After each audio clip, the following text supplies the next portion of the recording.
various trades and entry requirements, but I could tell he was just going through the motions. He wasn't actually trying to recruit me. "Have you ever lived on the streets?" My voice broke into a slightly higher pitch as I interrupted his half-arsed sales pitch.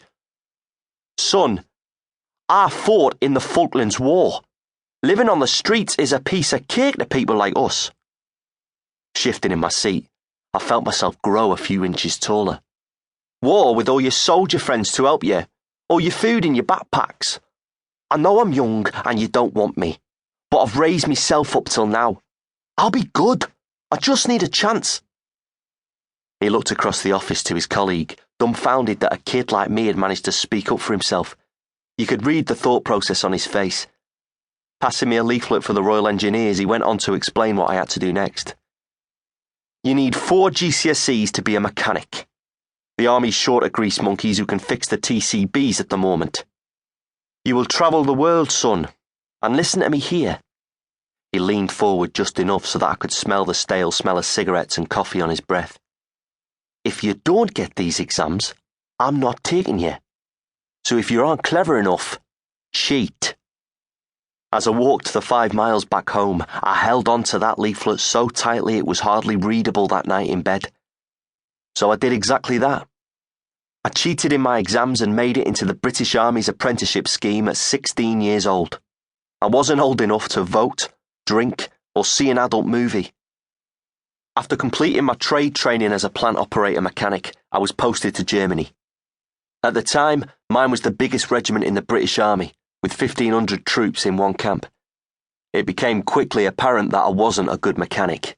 In fact, I was absolutely fucking shit at it. But I could run. I was fast and fit. The major in charge of our workshop pulled me into his office. "Marcus, this isn't for you. You are going on the Army's physical training instructor course and will move to work in the gym." Training every day. The responsibility of being one of only 5 PTIs in a unit of 1,500 soldiers. This was great news. Passing the course was easy.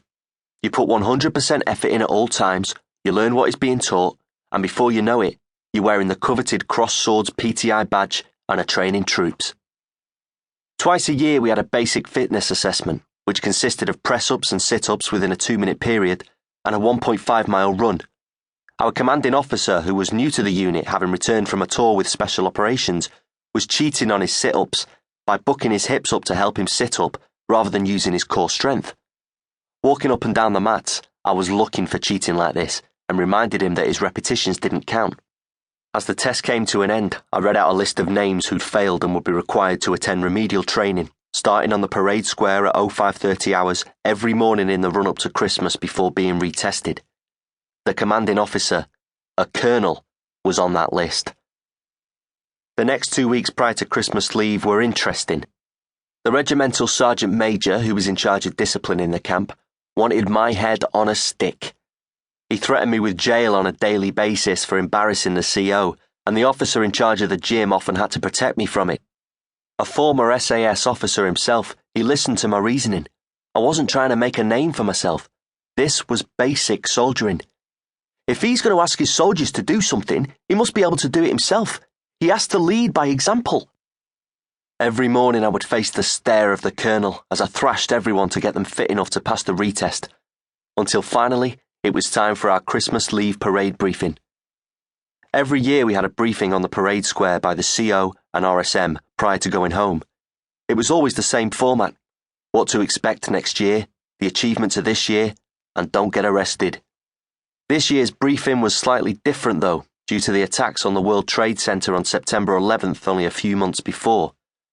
Above all, make sure you come back. Out of nowhere, the atmosphere changed. The CO screaming at the top of his voice, "RSM!" The man mountain marched over to me. As he got closer, I felt like I was actually getting smaller.